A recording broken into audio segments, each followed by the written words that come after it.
I'm back again, and it is a week of interesting events. We know a few hours in advance. Sometimes we don't. If they're going to turn our power off or not because the wind's blowing.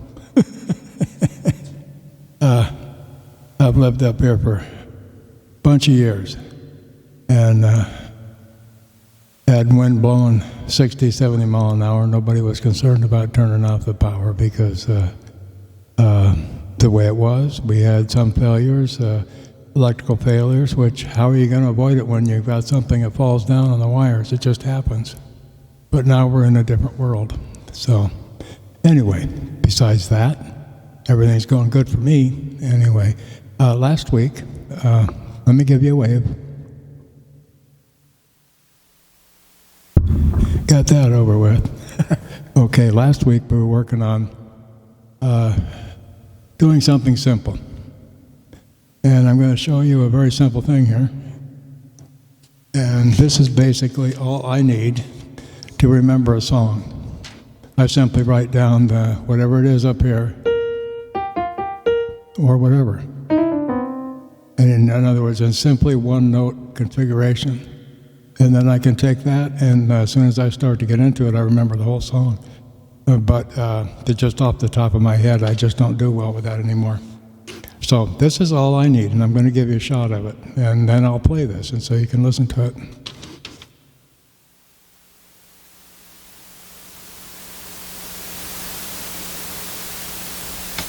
I'm pretty sure you could see it. I could see it showing back at me.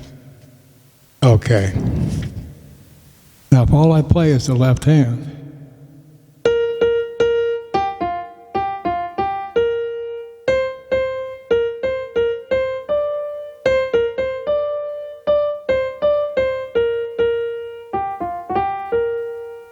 okay, now if I play this hand with it, I'm going to change a few things because this is where I get into my feeling.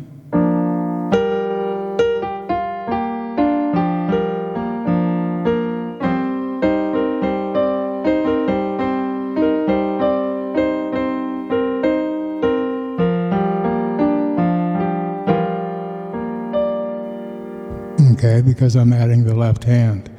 And the thing is that I'm also playing a few of the notes down here that I have in my lead. And then some notes, of course, that are bass notes that are down below.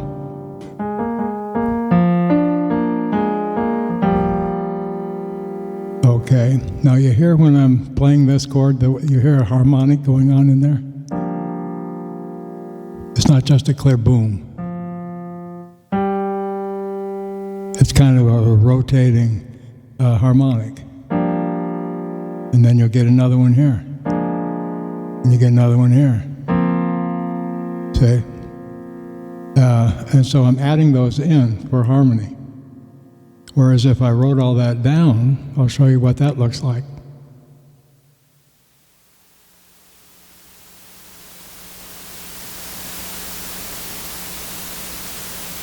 And this is what it looks like pretty much if all those harmonics come up and are printed on a score.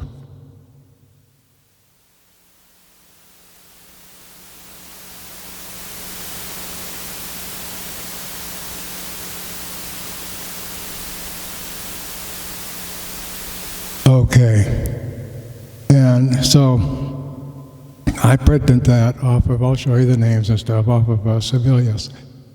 I never say that exactly right. Sibelius, I believe, is the correct way. But they have a very unique assistances for the artist, the musician, composers, singers, everybody, and people who write music. And so in the program I have, that's how I got that sheet where you just see I just printed out. It shows every harmonic that's going on. So when I played, I was playing much simpler than what you saw. But the software was picking up all the information that was there in the airwaves. Different sounds that are harmonizing against each other and causing different air vibrations or whatever causes those other notes to show up. But that's just the way it is. And you can control up and down on that. And I found that the best way for me is to just let them all come out. And then I just take the sheet, and I know what it is. I know what this is. So I just take that sheet,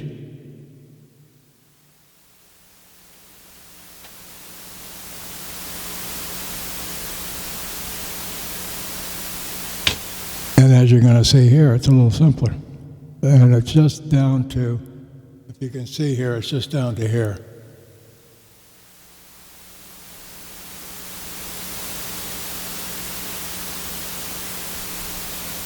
And what this is even simpler, in a way.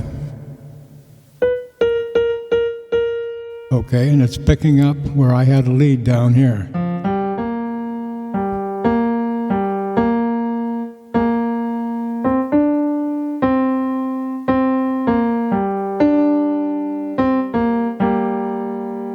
Okay, that's the simplicity of what I just played, which is, I'll get back to it.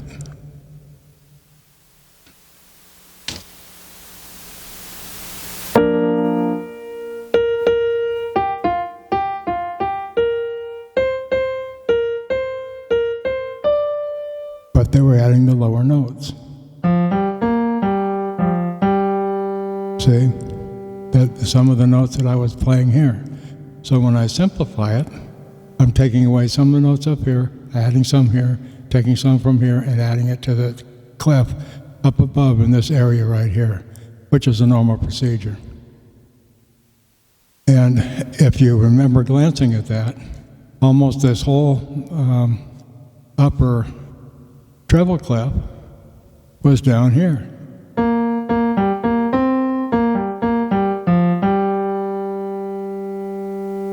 That's how it was written. So, in other words, it was written this way, like here we are, and it wrote it below the line. And so when they printed it on the page, they printed it low. So it looks like, I'll show you.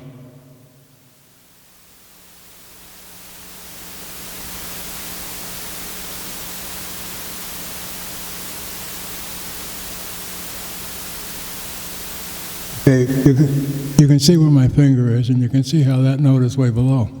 And that's just how it is. They're printing everything that they hear, and they're printing it how the digital guys in there, or it all depends on how they're sitting in their digital chairs, they pick up the sound. But they pick up every sound, and it's really actually accurate. So after you, in other words, when you get your song down to where you practiced, you've got it down to where you want to write it, you've got it all together, you remember it, everything is fine, and you want to record it. You just simply record it, and you run it through that program, but you have to take out the harmonics. And you can play around with how much, well, it's like the vacuum cleaner. Say you can adjust a vacuum cleaner so it only picks up a certain size of dust and not the others, small to large or whatever. The same thing happens with the little bar on the program where you turn it up and turn it down to take down your sensitivity. So if you turn it down too far, you're going to miss a lot of your harmonics. And so I purposely put as many as I can in there in the recording, and then I turn around and take out what I don't want in there. So that means you have to know your song. But by the time you run that program, you should know your song upwards, downwards, and backwards, so that you can take your notes as they're being played, and the sounds that are being played are being shown by the note down below, and you can compare those two. And you can compare one that you've taken the sound out to one that you've not taken the sound out, and you can see the difference between the two.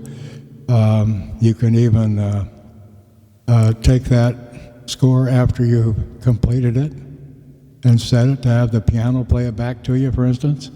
And it's good enough coming back after you've done your composition with your notes that you can play another instrument and accompany what you've just wrote and have playing back that you're recording off of your program. So you can do all kinds of things like that too. But for us right now, we're just wanting to get something down so that we remember what we're doing. And for me, just a simple way. And you see 1, 2, 3, 4, 5 notes on there. So that means that, there's going to be a number of things. Quarter notes, half notes, sixteenths, an eighth note, or 2 eighth notes and a quarter note and 2 quarter notes, either way. Like 1 and 2 and 3 and. Okay, that's only 3 and, so we need another one. But you notice how I have a break in here.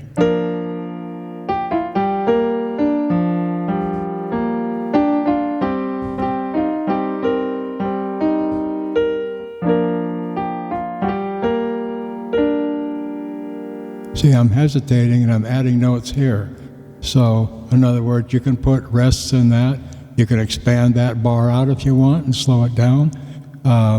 Whatever you want to do. In other words, right now, this is at the point where you want to see if you got your timing right. In other words, so like I was talking about the metronome. I'm going to use that for a metronome because I don't have an actual tick-tick. I've got beats. So here we go.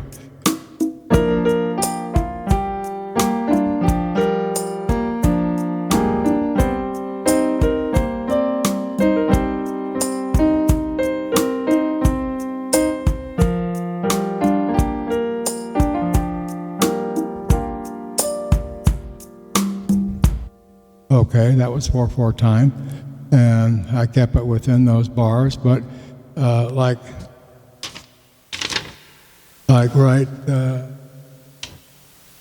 right here, I added in playing with the bass.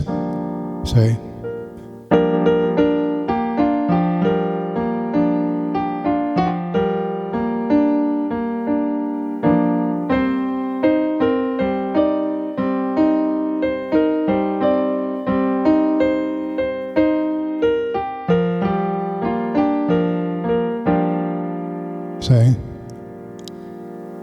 And all you have to do is add that in. In other words, I'm just playing down the treble notes that go with the song. And if you're adding it in these things by carrying that out, where you're adding this type of thing in at the bass, okay?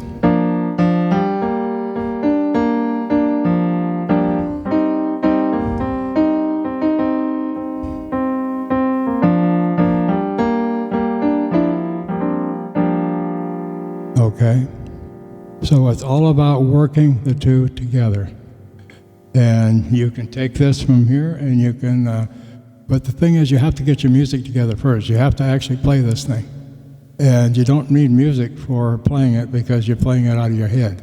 So the thing is to get it the best you can out of your head, and then you record it. And then you go back and you take the notes out of the score that you come up with and do your final inspection with that. And you can even send it off to Sibelius and they'll finish it for you and send it back to you all neat, ready to be published out with a copyright behind it if you wanted to go that far. But that's what the professionals do, and that's how they use it. I've done it a few times. But for me, I try to keep it simple, and I'm simple doing it this way. If I come up with something and I don't want to forget what I came up with, I'll do exactly what you saw me just show you. Just a bunch of little circles with a chord above it. And I'll just hit it. And as soon as I hit that note,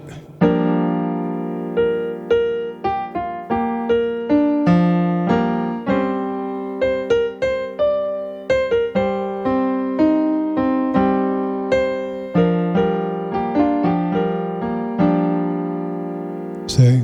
And I'm keeping it totally simple that way. But as I get into the song, I'm going to have a bass, I'm going to have different instruments going on, I'm going to have a lot of stuff happening. And so then I'll start adding from there.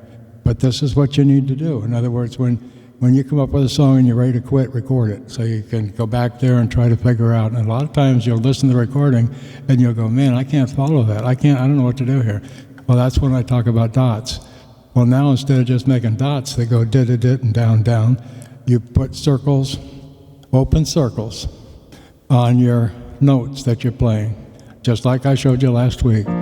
B, B, B, G, F, G, F, G, B, C, C, B, C, B, C, D, C, B, D, C, B, C, D, D, C, D, C, C, B, B, D, F, D, F, G, B.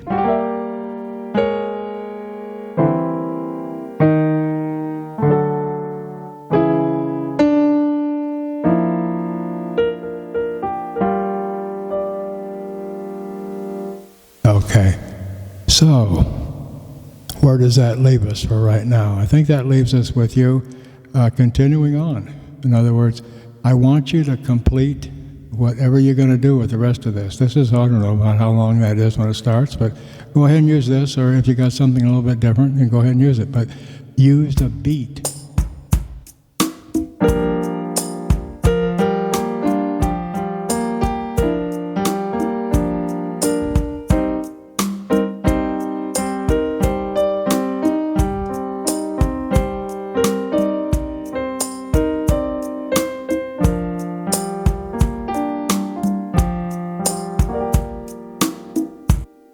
I changed it around because you have the ability to do that. But you want to keep changing it if you need to or if you feel that. And then just add it or change. You might go through 50 of these pieces of paper. So make sure you got a copy machine and some paper. And a computer to help you out later if you want. But I'm just using the B. And if you look at this simple one that I had here, I'm going to show you it again.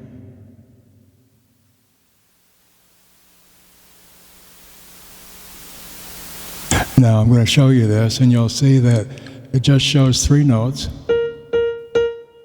And then down for the bass, it's got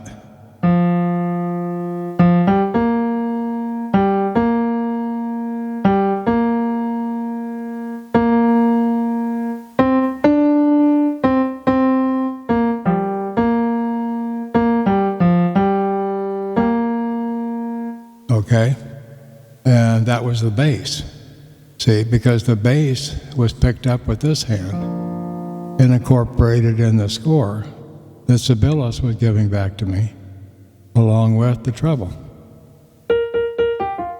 So you have a bass note variation, which I very rarely do, unless I have a situation where somebody says, hey, I want you to play the bass for that, the way it's written. Then, of course, I got to tough up a little bit and play it. But I don't feel comfortable doing that because that's, I hate to be controlled, even by music sometimes, where it's written on a page.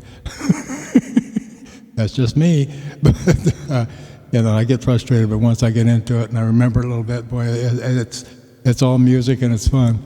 But it's just that first thing, you know, it's like when somebody says, man, can you write that down for me? And if you've done it before, it still may be a little bit of an amp. But what I'm getting at, just look at the beginning of this, okay? And what it is, it's 3